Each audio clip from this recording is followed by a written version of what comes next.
Hello there everyone, Ragewood here, back with another Godforge video.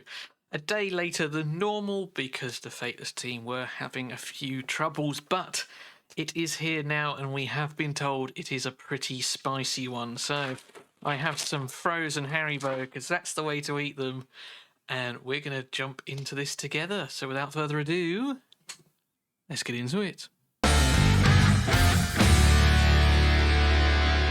So quickly, before I press play, I just want to thank everyone that has joined the channel recently. I've just got over 200 subs, so thank you very much.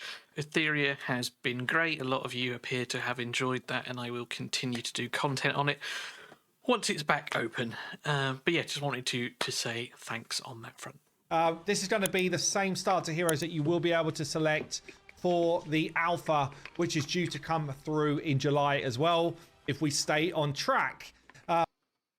So just quickly, we know who the starter heroes are. Even before this came out, there's been educated guesses by the likes of Bran the Broke ages ago, even up to the point that the Adventures of Adam spotted the image in the background last week. So there's no surprise on who it's going to be. We have seen some of the skills and animations for Guan Yu and Lady Zoc and Ramses, but there are gaps, so I'm really excited to see those gaps filled in and to make educated decisions now on who might be the best. Okay, so we do have a new Sactum screen. It is still 2D. It's been made into 3D right now, but this one's kind of like closer to the finished piece that we're after. This is really cool. Like, if I'm being honest, I preferred the dark aesthetic for the last one, but this does fit the game vibe, like an old medieval kind of village. Got to market the Anvil of Creation. Someone did spot this recently that it changed. Raiden's Smithy, we know, is where you're going to make all the weapons. This is where you're going to, I think, imprinting, where you're smashing souls. I think that's where that one is. Godforge and all that. Really cool stuff. With Guan Yu. So Guan Yu, they're all rares, obviously. Guan Yu is a rare.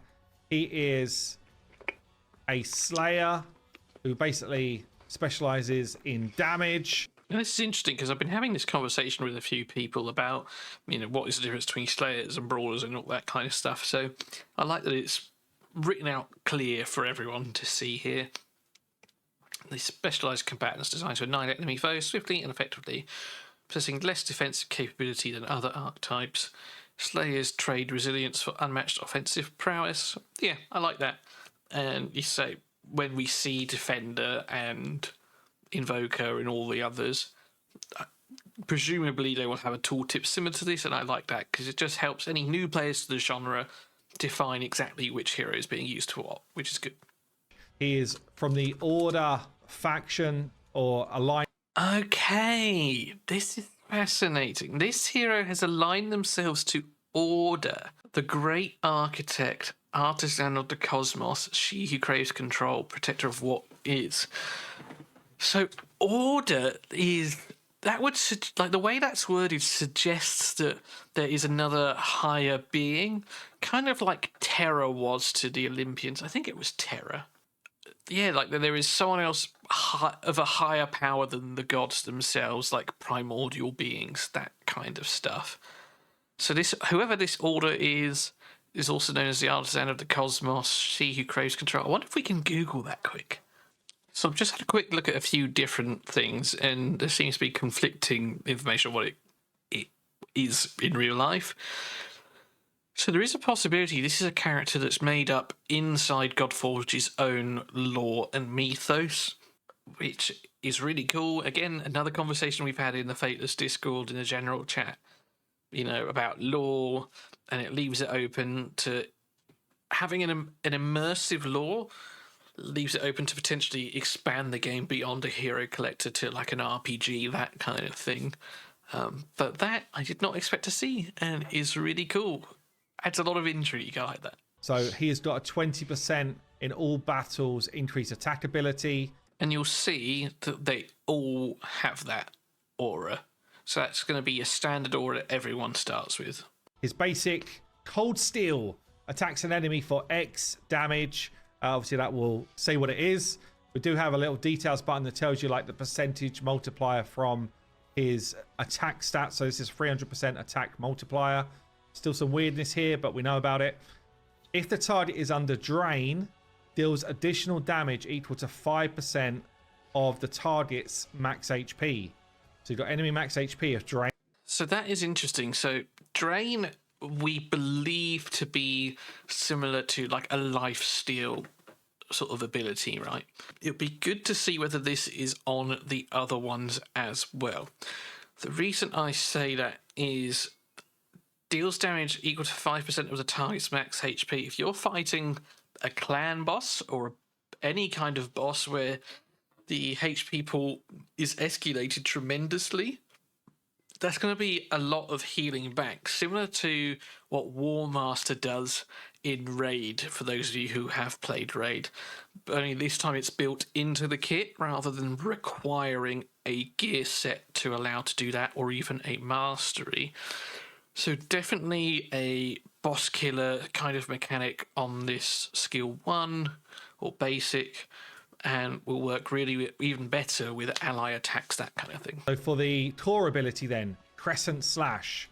On a 4-turn cooldown, attacks all enemies for 400% attack, and has an additional 25% chance to strong hit an enemy.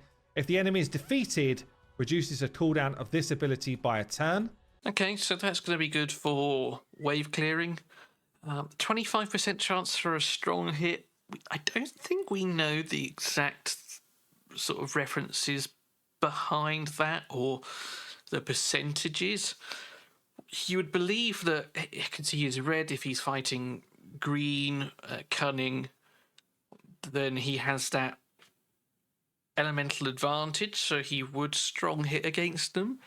So perhaps if you're fighting cunning heroes, say, increased chance, but I don't think that reflects crits, so we'll definitely have to look into that one a little bit more. If you've got ideas on that kind of stuff that I've missed, do let me know in the comments down below. And then we've got his ultimate ability here, Frostfair Blade Dance. So it costs 1,000 divinity to activate the ult. He attacks 4 enemies at random for X damage, 120 times percent of attack. Each attack a 35% chance to place drain on a target. So you could pretty much spread drain all over the place, which obviously helps that A1 ability. And how do you gain divinity here? You're gaining it through defeating enemies. Okay, so yeah, as Simon's mentioned, he's placing drain on his ultimate, which will help empower his basic ability. So you expect to see you expected to see some sort of synergy within the kit there. Gains 100 divinity when defeating an enemy by 100. So yeah, I don't know if that's just built in on the ultimate. It would appear that way, but it would also kind of make sense if that was just an ability that applied to him in general to help you get to that ultimate quicker. There's also going to be some sort of passive gain as well, I would imagine, especially for things like boss fights, where if you take like a clan boss, for example, well, you can't kill it, so you would surely, say, have some sort of passive gain so you can use your ultimate in boss fights. But yeah, it'd be wicked if this is just like a general thing. But yeah, looking pretty sweet so far. His passive skill, which, if you've understood the imprints system we've got, basically part of your passive can be imprinted onto any weapon down the line. So sometimes rares might just be strong for you because of their passives. But this passive here, Relentless Resolve, I don't think there's anything else in the details here, deals 20% increased damage to enemies under drain. Okay, so does that mean then you actually do 6% damage max HP when attacking someone under drain? Because 20% of 5% of their max HP would be an additional 1. So yeah, definitely at a glance seems like a bit of a, maybe not boss killer, but it's definitely someone that you want to bring into fights with bosses for this sort of kit. He obviously does have I say 2 AoEs. We're using that in inverted commas because 4 times at random. If you're fighting 10 enemies, that is not an AoE. But yeah, certainly seems like a very flexible sort of unit, which is exactly what you're going to want in your starters. So yeah, so far liking the look of Guan Yu. So Lady Zoc also got the same aura. Lady Shock, I think it should be. Looking pretty sweet. A basic ability then. Attack an enemy for 300% of your attack. Then has a 35% chance to place bleed on the enemy. So, Simon's cut it short there. It doesn't say place bleed, it says place 1 stack of bleed, which is interesting because that leads into a conversation we had in the most recent podcast where I joined MTG Jedi and Brad, where we were talking about, you know, it'd be nice not to just have HP burn or not HP burn. Like, you're either on fire or you're not on fire. There's no in between. There's no sort of smolder or immolate, that kind of thing. Now, this would suggest something similar.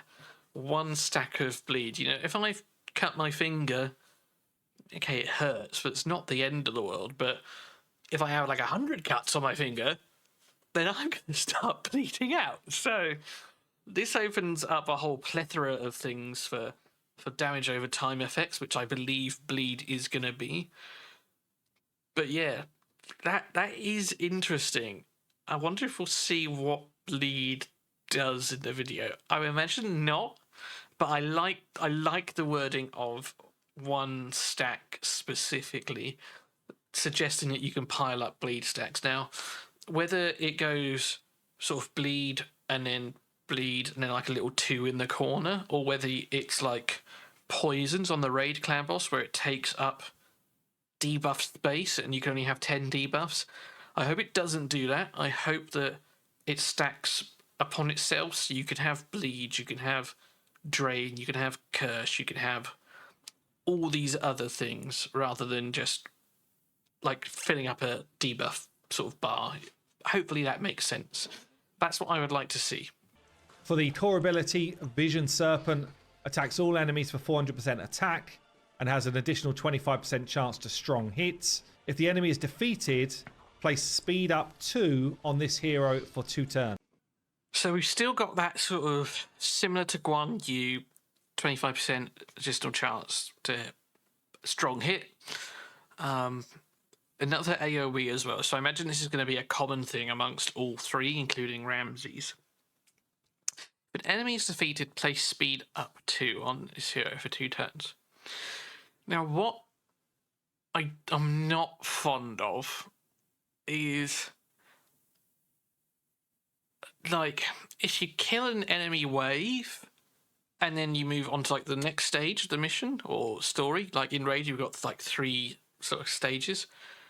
Sometimes the buffs and debuffs drop off, which almost makes this kind of pointless having, because if you're in a boss fight, you're not gonna ever kill it, so you're not gonna get that speed up, and then in wave content it's just gonna fall off. So yeah, unsure on this one at a glance. Now obviously remember that I do not have all the context. I do not know what all the dungeons and things are, so you know, if it's something similar to like a spider or like a boss which has like waves constantly coming, then potentially this is going to be very useful. But at a glance, I can't see that we're going to get that speed up much. But I am very happy to be proven wrong. And then we've got a ultimate skill here with the same 1000 divinity required. Attacks all enemies for 250% attack 2 times. Each attack has a 35% chance to place 1 stack of bleed on the target. And again, you get divinity for defeating enemies. Unlike Guan Yu, Lady Zoc has 2 true AoE abilities. So for me, if they're doing it similar to Raid when it comes to sort of XP and campaign farming, This is the one that I would prefer to have, because we've got 2 true AoE abilities, and we've got this sort of bleed debuff. So whilst she might not be as good as Guan Yu out and out for boss fighting, certainly for wave clearing content she appears better on paper. But as sort of alluded to just a second ago, for boss fights, Guan Yu appears to be the one that you would want, placing that lifesteal for your party and doing increased damage if it's out there. He also does max HP damage as well. So far, ooh, how important is Clan Boss going to be early on? And how much are you going to need to do more wave clearing content? This is going to be a tough choice. I think it really depends on what bleed does. Interesting. Bring both. There you go. That's good though. And this is the kind of conversation that they want us to have, right? Yeah. But then you look at Kyle, right, in Raid. He doesn't have 2 true AoEs. He has a 3-hitter random poison and 1 AoE. More similar to Guan Yu, and he is the out-and-out choice. This Lady Zox seems more similar to perhaps El Hain, having 2 AoEs. So, interesting. Let's see what the passive does. And then we've got here a passive skill deals 20% increased damage to enemies under bleed. Okay, so passive here is very similar to Guan Yu's, only it affects bleeds, not drain. What, again, I'd be interested to know is, let's assume I am right in thinking that bleeds are a damage over time effect and that they tick. Does this increase the tick damage by 20%, or is it just her damage that she's doing outright to them? That'll be a key factor, I think, in sort of how good this is. If this increases tick damage, then potentially this is going to be also very good for boss fights. And then finally for Ramses here, one of our earlier models, but honestly still looks freaking cool. So he has got Curse of the Aru, attacks an enemy, 35% chance to place acid on them. Okay, so another debuff here. So the passive is probably going to be dealing increased damage to people afflicted with acid. You look at the icon there, it looks like poison. So this is going to be very similar to poison, but they wanted to keep it different from Raid, I imagine, is where we've come up with acid here. But to me, acid seems a bit futuristic. Like, even if we look at Ramses, for example, we see cobras, we see snakes. They're very prominent in sort of more ancient times. So I think if I was doing it, and I'm not, so my opinion doesn't matter at all necessarily, I would perhaps call this like venomous or something similar to that, to insinuating like dragon venom as opposed to acid.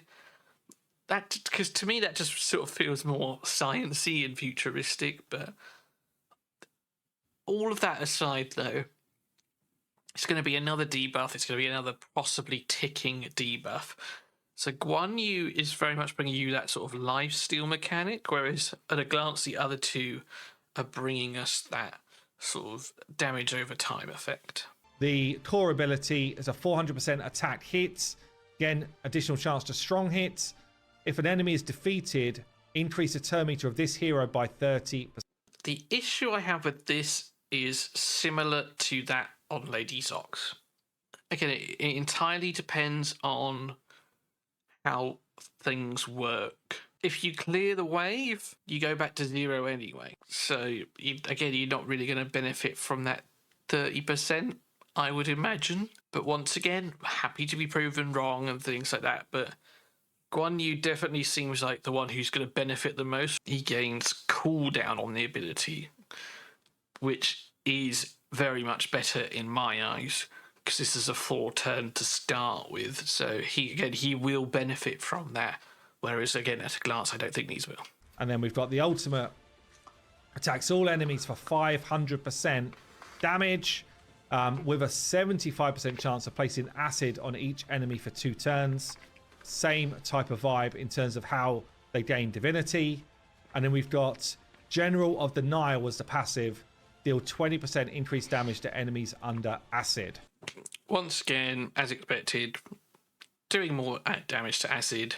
He's got a second AoE as well, so like Lady Zoc has 2 true AoEs, so they definitely feel like more the wave clearers. I'm going to think on this just for a little bit, and by the time we reach the end of this video, I'll let you know who I'm probably going to pick, not knowing anything else, just from what we have seen today. Okay, let's jump into battle and see what their abilities look like. I almost panicked a little bit, and I wanted to make sure we didn't miss anything. And I haven't. Down here, we have a funky looking dog in some sort of blue armor by the looks of it.